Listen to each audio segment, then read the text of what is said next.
iHeart, get ready. Fantasy football is here. Welcome to the Scout Fantasy Show. ScoutFantasy.com is home to the Fantasy Football World Championships and the best players in the world. Real money winners giving their secrets to help you win. Now exclusively on iHeart. This is the Scout Fantasy Show with your host, the one, the only, Dr. Roto. Dr. Roto. Get out the insurance cards. Get out the copay. The office? It's open, my friends. Let's take a look at some news. So first of all, Krista Michael cut. And I think that was a surprise to many. I think many of us knew that Thomas Rawls was going to reclaim the starting spot. Seemed pretty obvious.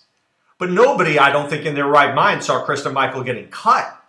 There's a big difference from, hey, you're not playing to, hey, go find another team. There's got to be some problem there with Michael because there was a point when he was a pretty good running back this year. But, look, moving forward, it's Rawls' team and CJ Procise. And Alex Collins is the third guy. So let's keep an eye on them. Those are the best players on their team in terms of the running game. So you've got Rawls, who I think is very effective. And I think people are saying, well, he didn't do that well earlier in the year. He wasn't healthy.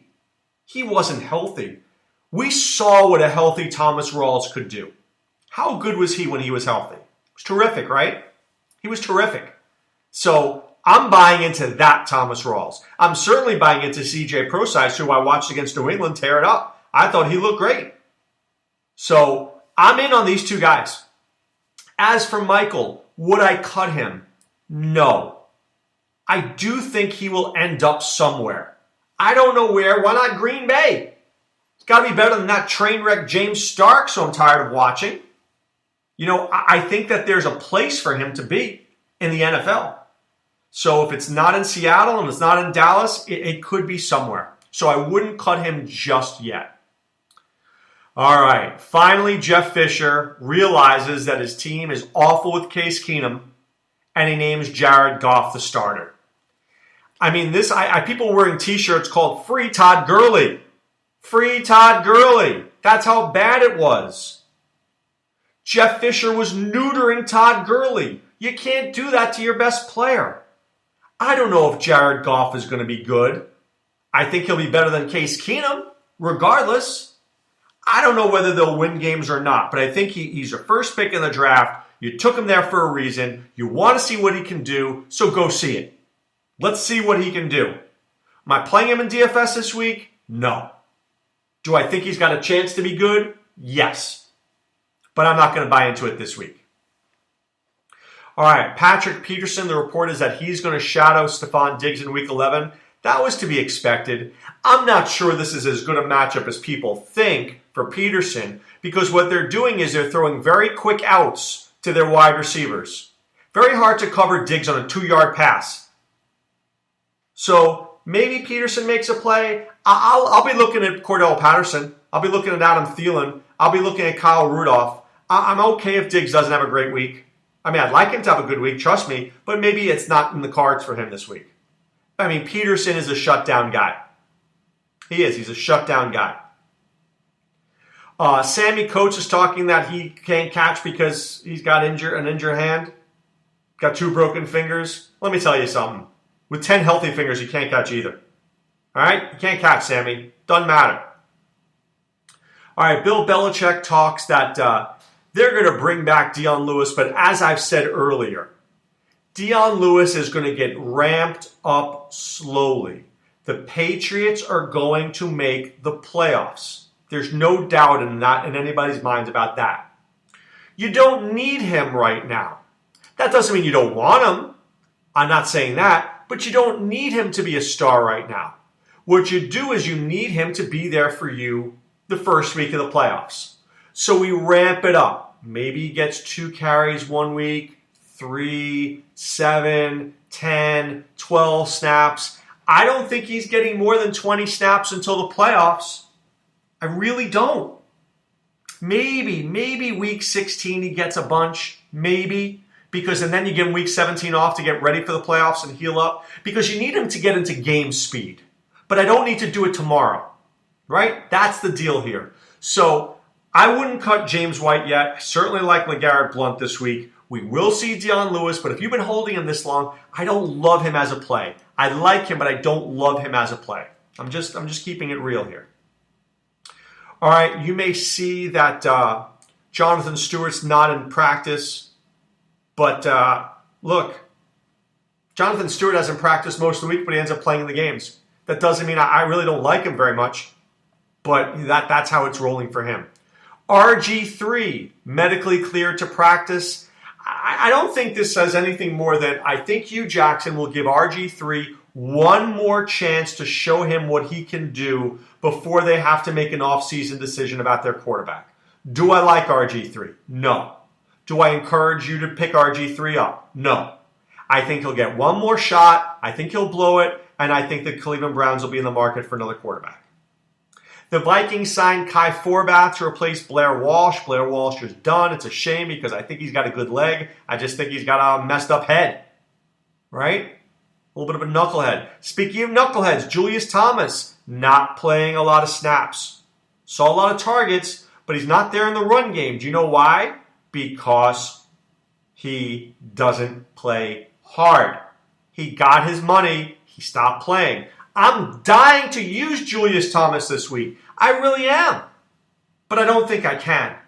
I don't think I can. Maybe I will on one team in DFS, but I'm not going to feel good about it. I mean, you're going to feel good about playing Julius Thomas? I know I'm not.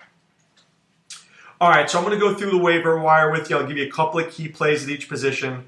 Ryan Tannehill. Let's start out with Ryan Tannehill. Miami Dolphins offensive line is playing better. Ajayi is a very good running back. The receivers are starting to step up. So I'm not saying I love him, but if he's out there in your league and you're desperate for a quarterback, I think you can look there.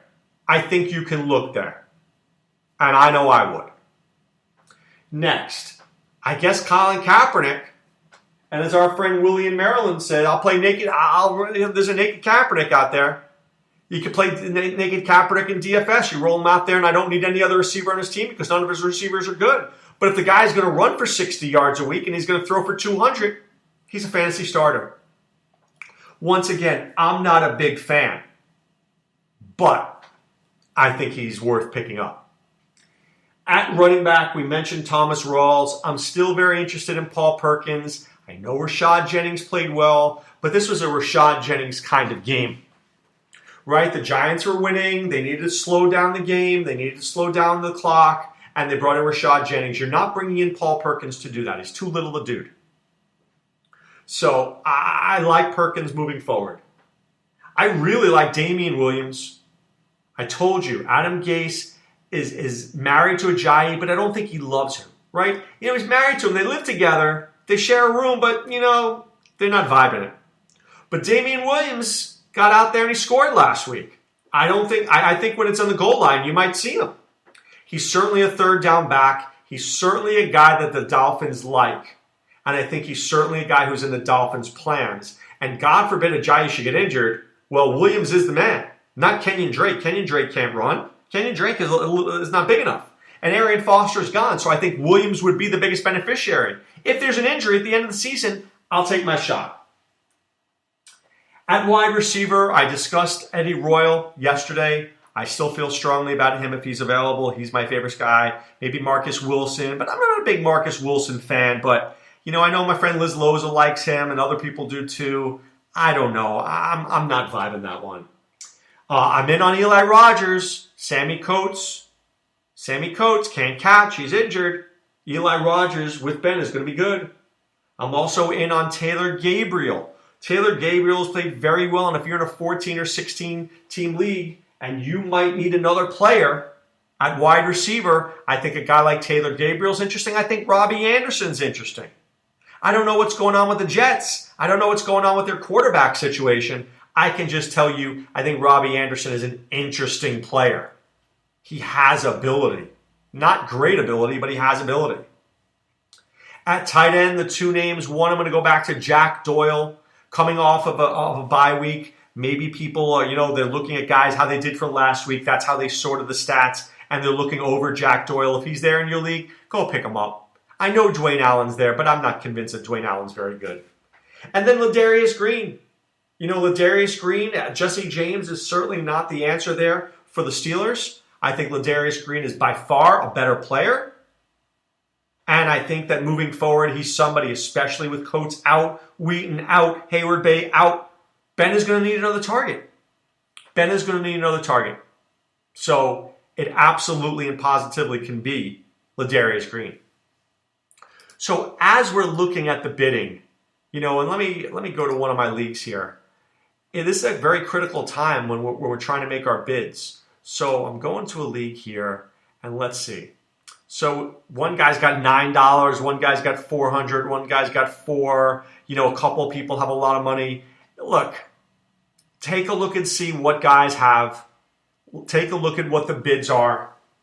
If I see a guy has 9, 4, I'm seeing here in one league, 88, 69, I'll bid $89 on a player, and I'll make sure that 4 teams can't get him by doing that.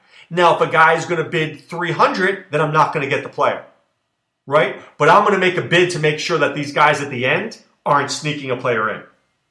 I don't want anybody who has no money sneaking a player in right now, right? I don't want to do that. I don't want to give them the advantage. But truth be told, I'm going through the ad drop this week. I haven't seen very many people I like. I really have not seen many people I like, and I'm shocked to say that. Really. Now, retrospectively, I look back and go, man, I should have spent more money on some of these other guys. But I don't see any player this week that I think is that impressive. I mean, who am I bidding on? Robert Turbin? Jalen Richard? I mean, what kind of crap on a stick am I bidding on? Seriously, this is very, very lean. Very, very lean. And I'm sorting it any which way I can. But I don't like what I'm seeing out there. I just don't see the players. I don't see the players that I like. I don't see the players that are worth anything. So I want to bring up something that, we can bring up in the next couple of weeks. Do you pick up a kicker and do you pick up a defense? Well, heading into the playoffs, I absolutely might do that. If I head to the playoffs, I certainly would consider doing that, right? Because I may want to be able to bounce around and see what I have to do, right? The free agent system will be a conditional blind bidding process every Wednesday and Friday through week 13 of the NFL season, right? So once after that, it's locked. So I may want to have 2 defenses and 2 kickers, not because somebody's going to get injured, but because I want to play matchups, right? I may want to play matchups. So I'm just saying, let's say I have Steven Gostkowski, okay? And let's say week 14, there's Baltimore, 15, it's Denver, and 16, it's the Jets. And I'm like, I don't know if I like week 15 in Denver. But then I see Phil Dawson has Atlanta. Maybe I'll pick up Phil Dawson, but I won't do that now. Other people will. I'll wait. I'm in no rush to do that. Right now, I got to make the playoffs. And then in the last week, I'll figure it out. But right now, I don't feel the need to do that. So be smart with that. Make a move with that. That might help you, but I don't think that's a move that we need to do today. But I do think that's a very clever and cagey move. I do. I think it's a clever, cagey move, picking up a defense, picking up a kicker, maybe another quarterback, right? So you have Alex Smith, God forbid. He has Oakland, Tennessee, and Denver. I like the Oakland and Tennessee matchup. I don't like the Denver one. I want no part of that. I gotta divest from Alex Smith and Kansas City that week. I don't feel that way about a lot of defenses, but I feel that way about certain defenses. Certainly Denver's defense, I feel that way about. Certainly they're pretty darn bad. So I need us to start looking ahead at those critical weeks. Not yet, but soon. Get it on your radar. Right? If it's on your radar, if it's in your mind's eye, it'll work out for you. Okay? I believe that. So once again, I want you guys to go to scoutfantasy.com, enter the promo code ROTO, that's ROTO. You pay for 1 month, we'll get you 2 more for free. And we'll get you our favorite things. We call them our scout scores, right? We'll get you our scout scores, which I really think help. I do. So what are these scout scores? Where do you find them? You come in, you go to the forums, you go to the premium forum, and we'll put it right up there. NFL scout scores for DK and FanDuel. We post them up for NBA every day. I see it right here. I click on it. Look at that. Tells me maybe Pau Gasol is a 5.76 scout score. Now, I'm not talking NBA, but what does that mean in general? Basically, we take his salary, and then we look at his projected points. So we say Pau Gasol has a salary of $6,000. We think he's going to score about 35 points, and that's a scout score of 5.75. Is that a good value? Well, yeah, because I'm getting that for my money, getting 5.75 for my money. It's pretty good, right? And you can decide, well, I like this guy, but his scout score is very low. So I like Anthony Davis. I love Anthony Davis, but his scout score is only 4.64 because his salary is like close to $11,000, and we project him about 50 points. We do that for football. It's not up yet, but it will be by tomorrow. And I think it's a really great tool. Really great tool to help you make your rosters. When you're deciding on players, what's the projection? What's the scout score? Am I getting value for my money? Because if you're not getting value for your money in life, it's not worth it, right? It's just not worth it. But right now, it's time to put away the insurance cards, put away the copay. The office is closed, my friends. I wish you a good night of bidding. Be smart. There's not a lot out there. I know there's not a lot out there. But be cagey, be clever. Look for a backup. Look for one of your backups. If you have Jay Ajayi, go get Damian Williams if he's out there. You may not like him. You're like, but what if Ajayi gets hurt this week? Then you're going to love him. Now is it time to start securing up and solidifying your roster. Do that. Be smart with your roster. If you can, good things will happen. Whether your starter does well or whether he gets hurt and you got to bring somebody else in, you're covered. And that's what you want to be. We want you to be covered. We want you to be part of the Scout Army, and we'll cover you so you can win a fantasy football championship. All right, guys, back tomorrow to preview the Thursday game and to go over the blind bidding results. Have a great day. Be well and take care. Thanks for listening to the Scout Fantasy Show. There's never been a better time to join the Scout Army. Visit scoutfantasy.com. Use the promo ROTO for 2 months free. And don't forget, fantasy players, please thumbs up the podcast on the iHeart app. See you next time. Go Scouts!